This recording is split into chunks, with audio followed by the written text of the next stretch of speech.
Hello guys, welcome to Gajendra education point YouTube channel पर। दोस्तों मैं गजेंद्र कटारिया आप सभी का दोस्तों स्वागत करता हूं। और जैसा कि दोस्तों आप सभी जान रहे हैं कि कल उत्तर प्रदेश यूपी उत्तर प्रदेश अधीनस्थ सेवा चयन आयोग ने उत्तर प्रदेश के उन सभी अभ्यर्थियों को एक बहुत बड़ा होली का झटका दिया है।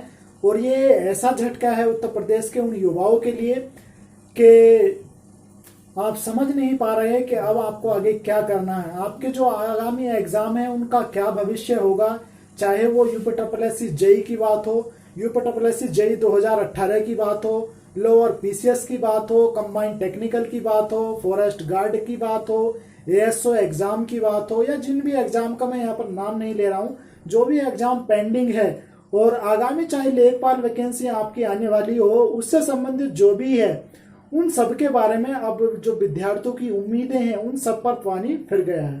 तो दोस्तों हम इस वीडियो में बात करने वाले हैं क्योंकि कल से सब बच्चे परेशान हैं कि आखिर उनका भविष्य क्या होगा, क्या यूपीएससी अब आगे क्या करने वाला है, यूपीएससी ने ऐसा आखिर क्यों किया और इसकी मेन वजह क्या है।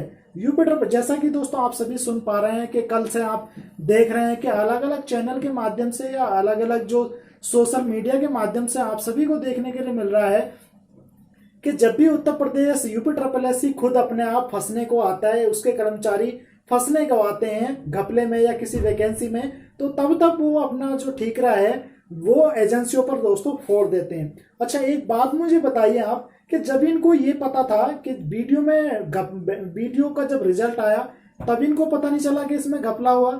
जब वीडियो का डॉक्यूमेंट वेरिफिकेशन के लिए इन्होंने डेट निकाली तब इनको नहीं पता था। जब इन्होंने कुछ बच्चों का डॉक्यूमेंट वेरिफिकेशन कर लिया तब इनको पता नहीं चला। और उसके बावजूद भी जब इनको ये पता था कि ये वही एजेंसी है जो यूपीएससी वीडियो का एग्जाम करा चुकी है, और उसके बावजूद भी इन्होंने यूपीएससी के जो एएसओ है, बोरिंग टेक्नीशियन है, या इनकी जो भी आगामी परीक्षाएं हैं उन्हीं को टेंडर थमा दिया। आखिर क्यों?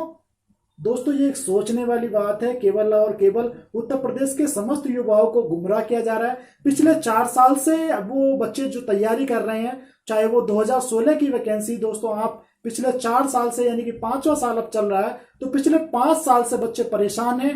अब उनकी जो उम्मीद है वो बिल्कुल खत्म सी हो गई है, बच्चे परेशान हो गए हैं। जब 2016 की सबसे पहले तो यहाँ पर उत्तर प्रदेश में कोई भी नई वैकेंसी निकालने के लिए धरना दो, पहले सही से नोटिफिकेशन निकलवाओ, और जब नोटिफिकेशन निकल भी जाते हैं तो दोस्तों उसकी परीक्षा को करवाने के लिए आप सभी को धरना देना पड़ता है, लाठियां खानी पड़ती है। और एक बात यहाँ पर आप भूलना मत दोस्तों, जो बच्चे इस बात को लेकर खुश हो रहे हैं कि वीडियो की वैकेंसी दोबारा से होगी, तो वो दोस्तों इतना खुश ना हो, क्योंकि मैं आपको बता दूं ये आगे इसका प्रोसेस बढ़ने वाला इतना आसान नहीं है। क्योंकि जो भी 1953 विद्यार्थी इसमें चयनित थे, ठीक है, मैं ये तो नहीं कह सकता कि दोस्तों इस वैकेंसी में घपला नहीं हुआ है। घपला अगर हुआ है तो लेकिन उन बच्चों का क्या कसूर है जिन्होंने दोस्तों अपनी मेहनत से इसमें नंबर लाए थे, ठीक है। उन बच्चों का क्या कसूर है जो अब जिन्होंने दिन रात एक किया था, जिन्होंने अपना सब कुछ इस पर दांव पे लगा दिया था, और उनका घर बार, उनकी हर चीज ये, और उनका जो पिछले 3 साल से जो मानसिक प्रताड़ना झेल रहे हैं, उन सब का आखिर क्या कसूर था, ठीक है। आगे वैकेंसी इसलिए नहीं बढ़ेगी क्योंकि अब इस वैकेंसी में कोर्ट के चक्कर लगने वाले हैं। अगर आप सोच रहे हैं कि इसका एग्जाम अब जल्दी हो जाएगा तो आप बिल्कुल गलत सोच रहे हैं, ठीक है। आप ऐसा गलत सोच रहे हैं क्योंकि अभी ये 4 महीने तो आपको कोरोना में, ठीक है, कोरोना में परीक्षा एजेंसी ढूंढने में, उसके बाद ही आपके जो एग्जाम है ये कंडक्ट कराएंगे। और आप सोच रहे हैं कि 13 लाख जो वीडियो में फॉर्म भरे थे तो इसका एग्जाम एक दिन में कराना संभव है? दोस्तों कतई इसका एग्जाम एक दिन में संभव नहीं कराया जा सकता। और ये क्या गारंटी है कि जो मान ली नई एजेंसी होगी वो सेटिंगबाजी उसमें नहीं होगी। लेकिन इन सब बातों से दोस्तों जब ये इन सबको पता था, बस यूपीएससी में काम, ऐसी बात नहीं काम हुआ है दोस्तों, काम नहीं हुआ यूपीएससी में, काम हुआ है। मैं बताता हूँ आपको काम हुआ क्या हुआ है। काम ये हुआ है, डेली मीटिंग होती है और उस मीटिंग में तय होता है, रोज एक नई बात तय होती है। अब वो बात होती पता है क्या? वो बात तय होती है कि नेक्स्ट डेट कब है मीटिंग की, मतलब डेट जो है मीटिंग के लिए तय होती है बस, लेकिन उसमें कोई नतीजा नहीं निकल पाता है। अब सबसे मेन सोचने वाली बात अब ये है कि जो भी जेई वाले बच्चे हैं, कंबाइंड टेक्निकल वाले बच्चे हैं, जेई 2016 वाले बच्चे हैं, दोस्तों मैं आपको बिल्कुल भी स्पष्ट बताना चाहता हूं कि वैसे तो अब कुछ बच्चे अब सोशल मीडिया पर ये खबर चल रही है कि वैकेंसी रद्द होगी, जो पुरानी वैकेंसी रद्द होंगी। ये ईडब्ल्यूएस मैटर, एक तो उनमें पहले से ही जो पेच है ईडब्ल्यूएस मैटर का वो फंसा हुआ है, जिसकी वजह से वैकेंसी नहीं हो पा रही है। लेकिन अब उन्हें लग रहा है कि अब पूरी तरह से ये वैकेंसी कैंसिल हो जाएंगी। तो दोस्तों मैं आपको कुछ यहाँ पर बता दूं, आप चाहे इस मेरी बात पर विश्वास मानना या मत मानना, क्योंकि विश्वास तो जब यूपी ट्रिपल एससी ने इन सब बच्चों का तोड़ दिया तो मैं तो कोई एक बहुत बड़ी बात नहीं हूं, क्योंकि मैं तो आपको हमेशा यूपी ट्रिपल एससी से संबंधित जानकारी देता रहता हूं। दोस्तों कल जो ये नोटिस वाली बात थी और ये वीडियो वैकेंसी वाली बात थी, कल मुझे दोपहर में ही पता लग गई थी, ठीक है। लेकिन दोस्तों मुझ में इतनी हिम्मत नहीं है, मुझ में इतने साहस नहीं है कि मैं किसी के भविष्य को, किसी की जॉब के बारे में अपने यूट्यूब चैनल के माध्यम से उनके परीक्षा निरस्त की यहाँ पर न्यूज दे सकूं, ठीक है। इसलिए दोस्तों मैंने कल, आपने देखा होगा, मैंने अपने यूट्यूब चैनल पर कोई भी वीडियो अपलोड नहीं किया, क्योंकि दोस्तों मुझे बहुत दुख हुआ, दर्द हुआ। आखिर वो भी हमारे साथी हैं, वो भी हमसे ही हैं। हम भी कोई ऐसे नहीं है, हम भी पढ़ते हैं, पढ़ाते हैं, हम भी आप जैसे ही हैं, ठीक है। तो जो एक विद्यार्थी होता है, एक विद्यार्थी का दर्द होता है, वो बहुत बड़ी बात होती है, ठीक है। अब कुछ बच्चे कहेंगे कि चलो आ गए भाई ज्ञान पेल लें। मैं जानता हूं सबसे ज्यादा खुश वही है जिनको लगता है कि हम लोग ज्ञान पेलते हैं। आज उनको बहुत खुशी हो रही है, मैंने बहुत सारे बच्चों को देखा भी है कि उनको बहुत खुशी हो रही है कि वीडियो का एग्जाम कैंसिल हो गया। तो अब जो नई वैकेंसी होगी, जो जेई के एग्जाम होंगे, उनका आखिर भविष्य क्या है? अब ये एग्जाम हो पाएंगे या नहीं हो पाएंगे?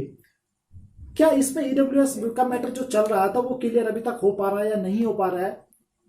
तो ईडब्ल्यूएस के मैटर पर तो आप सुन लीजिए दोस्तों कि देखिए, अब जो अभी ये एग्जाम होंगे, आप समझ रहे हैं कि पंचायत चुनाव भी है, कोरोना भी है, और आप सभी जानते हैं कि दिसंबर के बाद आचार संहिता भी है। तो अब मुझे भी दोस्तों विश्वास नहीं होता यूपी ट्रिपल एससी पे कि अब ये एग्जाम करा लेगा, क्योंकि इससे पहले जो ये फॉरेस्ट गार्ड का एग्जाम है, एएसओ का एग्जाम है, बोरिंग टेक्नीशियन का एग्जाम है, ये सारे एग्जाम इससे पहले कंडक्ट ये कराएगा। तो जेई की, कंबाइंड टेक्निकल की, उसकी बात तो बहुत दूर की बात है दोस्तों।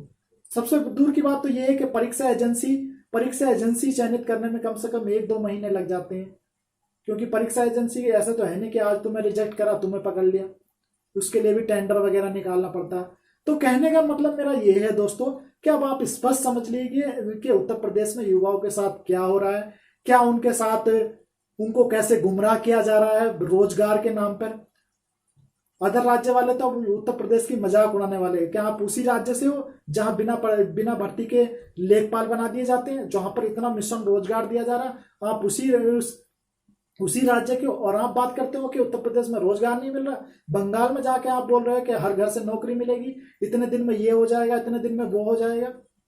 तो कहने का मतलब मेरा ये है दोस्तों, अब आप चाहे मेरी बात ये आपको बकवास लगे, कुछ भी लगे, आपका मन है, आपकी सोचने की शक्ति है कि जितने भी अब यूपी ट्रिपल एससी का एग्जाम है, यूपी ट्रिपल एससी जेई हो, कंबाइंड टेक्निकल हो या लोअर पीसीएस हो, अगर, हाँ एक और बात मैं आपको यहाँ पर बीच में मैं बात काट रहा हूँ कि जब इनको ये पता चल गया कि इस जो एजेंसी है इसने वैकेंसियों में, भर्तियों में गड़बड़ी कराई है, तो फिर आपको ये एग्जाम एएसओ का क्या बोलते हैं, जो लोअर पीसीएस का एग्जाम है, वो भी कैंसिल करवाना चाहिए। आपने जो एग्जाम जूनियर असिस्टेंट का कराया तो इसी एजेंसी ने है। जब आपको पता है कि इस एजेंसी ने बहुत सारे एग्जाम में घपलाबाजी किया, तो आपने निर्णय लगाने में इतनी देरी क्यों लगाई? आखिर क्यों युवाओं को 2-3 साल से या 2 साल से लखनऊ के चक्कर काटने पड़े? क्यों यूपी ट्रिपल एससी पर धरना देना पड़ा? तो आप सोचने वाली बात है। अब तो यूपी ट्रिपल एससी जेई वालों के लिए मेरा एक स्पष्ट मैसेज है कि दोस्तों अब राम भरोसे है, अब जैसा भी होगा आगे देखा जाएगा। मैं क्लियरली आपको एक्सेप्ट नहीं बता सकता कि ये एग्जाम इस डेट में होगा या इसमें होगा, क्योंकि अब यूपी ट्रिपल एससी ने हद कर दी है। यूपी ट्रिपल एससी अब ऐसी कगार पर खड़ा है जहां उत्तर प्रदेश के जो बेरोजगार युवा हैं दोस्तों, उनका जो मनोबल है टूट गया। लेकिन ये केवल मेरा अपना जो पॉइंट भी है दोस्तों, उसके लिहाज से मैं आपको बता रहा हूं कि मुझे ऐसा लगता है, मुझे केवल ये लगता है, मेरी उम्मीद नहीं है, क्योंकि यूपी ट्रिपल एससी से कोई उम्मीद नहीं की जा सकती, क्योंकि वो उम्मीद करने लायक है नहीं, ठीक है। मेरा अपना ये पॉइंट व्यू है कि जुलाई या अगस्त में आपके जूनियर इंजीनियर के 2016 2018 और कंबाइंड टेक्निकल के एग्जाम आपके होने की पूरी पूरी संभावना है। अब इससे ज्यादा मैं इस वीडियो में आपसे कुछ नहीं कहूंगा दोस्तों, ठीक है, क्योंकि आप सभी भी सोच रहे होंगे कि कोई ढंग की बात तो आप बता नहीं रहे, जो सब बता रहे हैं वही बात आप बता रहे हो। तो दोस्तों जो भी चीज थी, जो मुझे लग रहा था, क्योंकि बहुत सारे बच्चे परेशान हैं, कल से मुझे फोन कर रहे हैं कि सर क्या हमारे एग्जाम होंगे या बिल्कुल ही कैंसिल हो जाएंगे। देखिए एक बात है कि जो जेई के एग्जाम है ये कैंसिल नहीं होंगे, ठीक है, इतना मैं आपको यहाँ पर भी मोटिवेशन के लिए भी स्पष्ट कर दूं कि जो पुराने एग्जाम है 16 वाले वो कैंसिल नहीं होंगे, ठीक है।